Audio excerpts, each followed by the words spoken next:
زکوٰۃ foundation of America کی جانب سے تحصیل سیلم والی کی یونین کونسل نمبر 111 اور گردنواں کے مختلف شکوک کے یتیم طلبہ و طالبات میں بستے، کاپیاں اور دیگر اشیاء تقسیم کی گئیں، جس میں 1 سال کی تمام کاپیاں، بستہ، اسٹیشنری، پانی کی بوتل، کھانے کا ڈبہ اور دیگر اشیاء شامل تھیں۔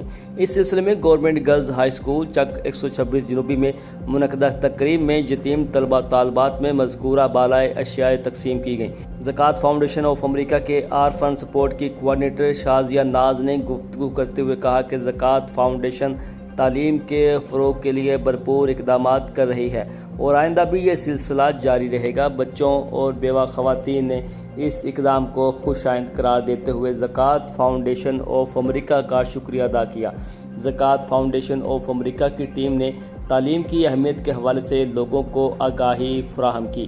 فیلڈ آفیسر حماد راجپوت نے اس موقع پر گفتگو کرتے ہوئے کہا کہ تعلیم حاصل کرنا ہر بچے کا حق ہے، جس کے لیے زکوٰۃ فاؤنڈیشن آف امریکہ اپنا حصہ ڈال رہی ہے۔